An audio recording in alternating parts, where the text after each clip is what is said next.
Mathematics lesson 2 बिदाब गोबां राशिफोर जोङो गिबियाव लेसन 2 एबा फरा 2 बिदाब गोबां राशिफोरखौ सावरायगोन। बेयाव दङ नै सिनायथि होनाय एबा इन्ट्रडक्शन। जोङो बे लेसनखौ सोलोंनायनि सिगां माखासे सिनायथि होनाय एबा इन्ट्रडक्शन जायखौ जोङो क्लास 9 आव मोनबोखादों बिदाब गोबां राशिफोरनि सोमोन्दै बेखौ एसे सावरायग्रोनाय जागोन। होमबा जों फै सावरायग्रोनोसै बेनि उनावहायसो जोङो एक्सारसाइजआव हाबगोन।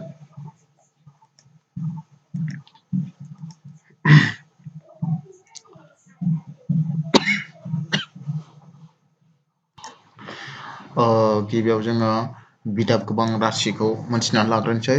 सावरायफिननायाव दङ हांखो जालियारि राशिफोरा मा? जोङो हांखो जालियारि राशिनि सोमोन्दै सिगाङाव सावरायग्रोगोन।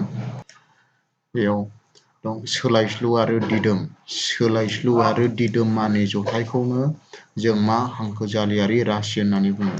माने राशि होननानै बुङोबा जोंहा सोलायस्लु आरो दिदोम बे मोननैजों लोगो नांनानैसो जोंहा मोनसे राशिया दाजायो नालाय। बेहाय लिरखादों नै कम्बिनेशंस अफ भेरिएबल एन्ड कनस्टेन्ट। जों सोलायस्लुखौ भेरिएबल होननानै फोरमायो आरो कनस्टेन्ट माने जोंहा सोलायस्लुखौ जों दिन्थिनो थाखाय इंराजिनि हांखोफोर जेरै ए निफ्राय जेड सिम इंराजिनि हांखोफोर दंना एक्स वाइ जेड बायदि बायदि बेफोरखौ जोङो बाहायो। आरो दिदोम कनस्टेन्ट एबा थादोंबो होननानै बुङो आरो बेखौ दिन्थिनो थाखाय जोङो अनजिमाफोर नाम्बारखौ बाहायो जोङो जेरै मिथिंगायारि अनजिमा आबुं अनजिमा बेफोरखौ जेरै 1 2 3 4 बायदि बायदि बेफोर बे सोलायस्लु आरो दिदोमजों लोगो नांनानैसो जोंना मा मोनसे राशिया दाजायो। अब्ला बेखौनो जों खेबसेनो हांखो जालियारि राशि होननानै बुंनो हायो। बिदिन्थि हिसाबै नै x + 1 मोनसे राशि 2x मोनसे राशि 3y² मोनसे राशि बायदि बायदि।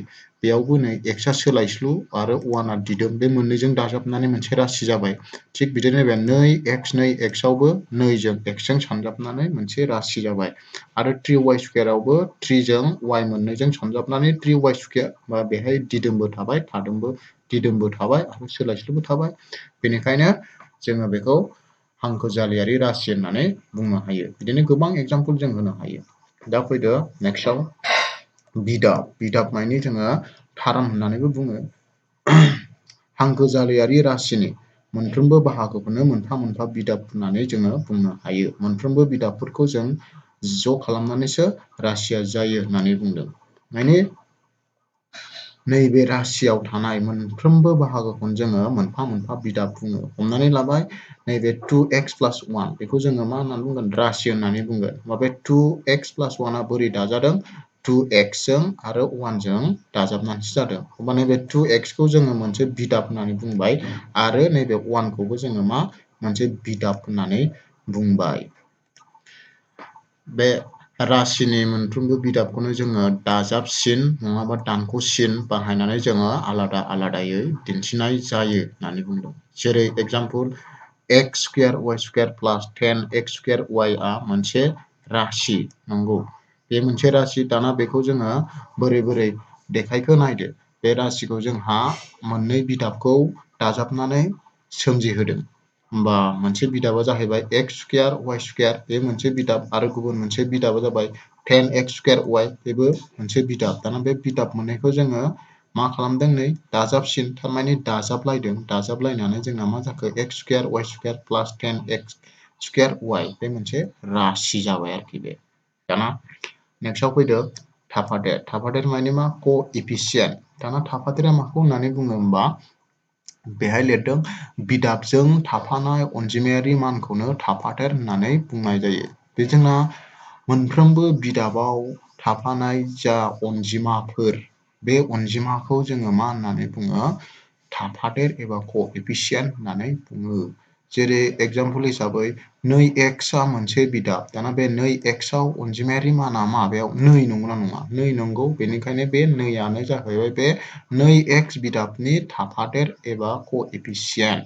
थिग बिदिनो एग्जाम्पल हिसाबै दंबावो 3x + y बेयो मोनसे राशि नङा होमबा। बे राशिनि थाफादेरा मा जोंना नैबे फार्स्टआव नायनांगोन जों नैबे 3x बिदाबाव दङ 3 दङ बे थामाबो मोनसे थाफादेर आरो नैबे y बिदाबावबो जोंहा बेहाय जेबो गैया माने मा दङ से दङ बेखायनोथ' बिनि थाफादेरा से होमबा बे राशिनि थाफादेरा 3 आरो 1 थिग बिदिनो नैबे मोनसे एग्जाम्पल लाबावदों 5xy स्क्वायर बे मोनसे बिदाब होमबा बिनि थाफादेरा जोंहा मा दङ नै अनजिमाया 5 नालाय होमबा बिनि थाफादेरा मा जागोन 5 जागोन बे दाना जों नेक्स्ट नायबावनोसै दाना फैगोन जोङो बां बिदाब एबा बिदाब गोबां पलिन'मियेल्स बेयो इंराजिनि दाना जोंहा बिदाब गोबाङा मा बेखौ मिथिनांगोन बेयाव दा फैदो सोलायस्लु आरो दिदोम ज' जानानै सोमजिनाय राशिखौनो जों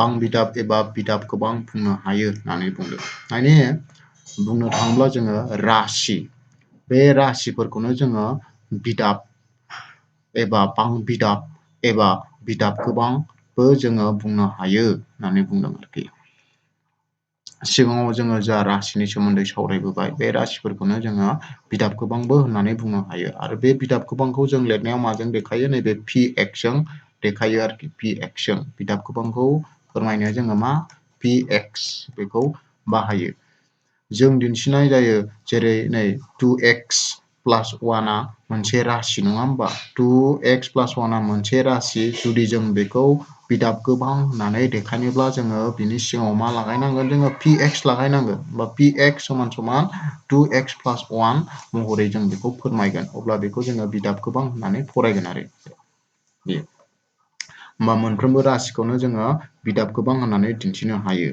दा बेयाव फैबावदो जोंहा डिग्री दाना डिग्रीया मा बेखौबो मिथिनांगौ जोङो सिगांनि क्लासाव मोनखादों डिग्रीया मा दा बेयाव नायबावदो px आ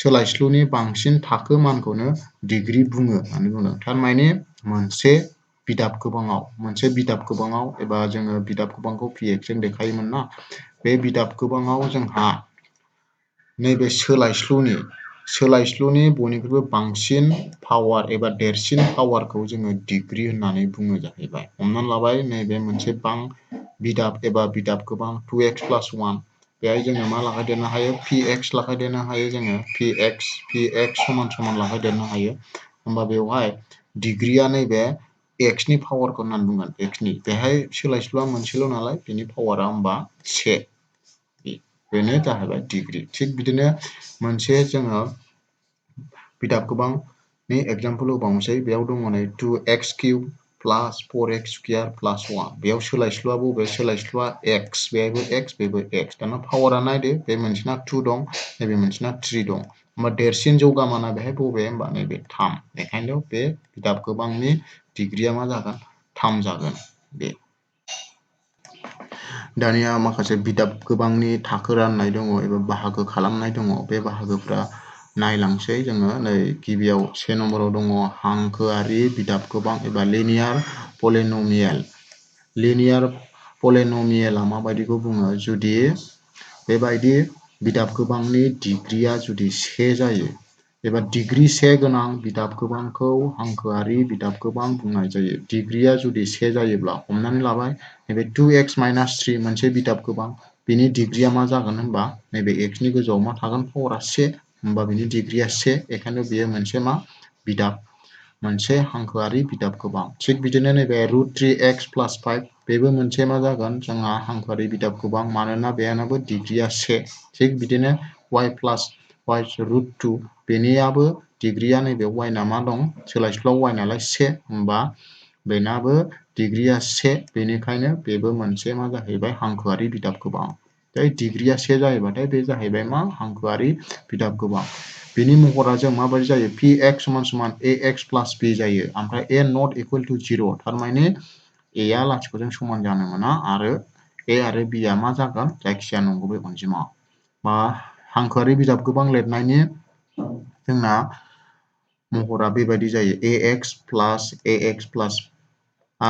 b बिया मा जागोन जोंना बिया दिदोम जागोन आरोखि दिदोम अनजिमा बेखौ बुजिबाय थिग बिदिनो 2 नम्बराव फैदोलाय जौगानाय बिदाब गोबां एबा क्वाड्रेटिक पलिन'मियेल दाना जौगानाय बिदाब गोबाङा माबायदिखौ बुङो नायदो डिग्री 2 गोनां बिदाब गोबांखौ हांखोआरि बिदाब गोबां बुंनाय जायो। सरि, बे हांखोआरि नङा, बे जौगानायसो जागोन। बा डिग्री 2 गोनां बिदाब गोबांखौ जोङो मा जौगानाय बिदाब गोबां बुङो। डिग्रीया 2 थानांगोन बेना। जेरै नै एग्जाम्पलाव जोंहा दङ 2x² + 1 बे मोनसे बिदाब गोबां। बेनि डिग्रीया मा जागोन होनबा 2, बेनिखायनो बे जौगानाय बिदाब गोबां।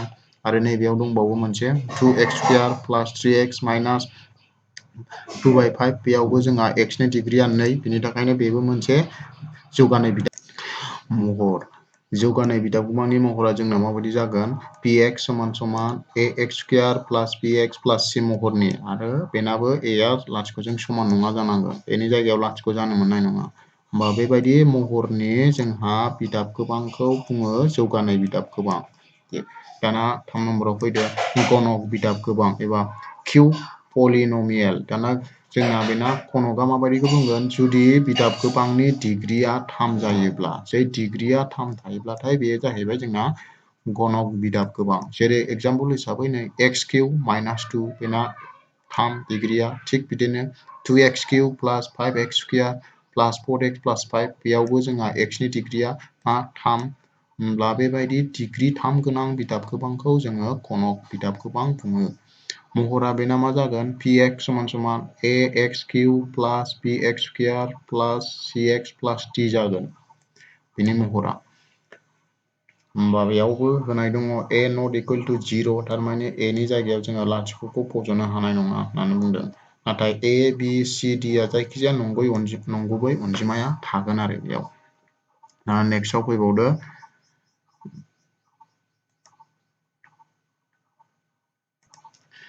नेक्स्टआव फैला हांखोआरि बिदाब गोबांनि लाथिख' दिहुननाय। जों क्लास 9 आवनो सोलोंखादों हांखोआरि बिदाब गोबांफोरनि लाथिख'खौ जों बोरै दिहुनो। मोनसे नंगुबै अनजिमा k खौ मोनसे बिदाब गोबां px नि लाथिख' होननानै बुंगोन जुदि pk = 0। जोङो मोनसे नंगुबै अनजिमाखौ k लाबाय, जों k नि जायगायाव दस्राबो लानो हागौ। दाना बेखौ माला लाथिख' होननानै बुंगोन? जेब्ला जों नैबे k आव माबा मोनसे नंगुबै अनजिमा थागोन नालाय, माबा मोनसे अनजिमा थागोन नालाय, बेखौ जोङो जुदि x आव बहायनानै जुदि एन्सारा लाथिख' ओंखारहोयो, एन्सारा लाथिख' ओंखारहोयोब्ला जोङो बे k खौ मा होननानै बुंगोन? बे बिदाब गोबांनि लाथिख' होननानै बुंगोन। एग्जाम्पल हिसाबै जोङो मोनसे बिदाब गोबां लाबाय। नै px = 2x + 3 बेयाव जोंहा लाथिख' दिहुनोब्ला जों बोरै खालामो? 2x + 3 = नैबे px नि जायगायाव जों मा बहायगोन? बेनि जायगायाव लाथिख' बहायगोन। अब्ला बेबायदि लाथिख' बहायबाय। दाना बानायबाय 2x नैबे +3 खौ समान बारहोहरबा -3 जाफैबाय। दाना x खौ लाखियोब्ला नैबे 2आ -3 खौ रानबाय। होमबा मा मोनखो? -3/2। होमबा जों k नि जायगायाव मा? -3/2। होमबा जुदि जोङो -3/2 खौ जोङो फज'यो, नैबे x नि जायगायाव फज'नानै बानायलाङो, अब्ला एन्सारा बेसेबां मोनहैगोन? लाथिख' मोनहैगोन। लाथिख' मोनहैबाय नालाय जों अब्ला लाथिख'आ दिहुननो गोनां लाथिख'आ बे -3/2 होननानै बुंगोन आरो। अब्ला हांखोआरि बिदाब गोबां px = ax + b नि लाथिख'खौ जों बोरैहाय दिहुनगोन? नायनोसै। जोंना हांखोआरि बिदाब गोबांनि महरा माबायदि जायोमोन? ax + b। दाना जोङो ax + b लाथिख' दिहुननांगौ नालाय समान लाथिख' होबाय। दाना ax = दाजाब b खौ समान बारहोबा दानख' b। दाना x खौ लाखियोबा -b खौ a आ रानबा -b/a जाहैबाय। अब्ला बे हांखोआरि बिदाब गोबांनि लाथिख'आ मा जाखो? -b/a जायो। बेखौ जोङो मोनथिनानै थानांगौ। जेराव -b मानि मा? -b आ जाहैबाय दिदोम। बेयाव जायखिजाया अनजिमा थागोन, सोलायस्लु थाफायै अनजिमा थागोन। ओमफ्राय a आ मा बुस्थु होनबा? x नि थाफादेर, नै x नि थाफादेरा a नङा होमबा b। बेखौ जोङो मोनथिनांगौ। थिग बिदिनो जोङो हांखोआरि बिदाब गोबांनि लाथिख' दिहुननायखौ मोनथिखांनायनि उनावहाय जों जौगानायनिखौबो मोनथिगोन आरो गणकनिखौबो जों मोनथिगोन लासैनो।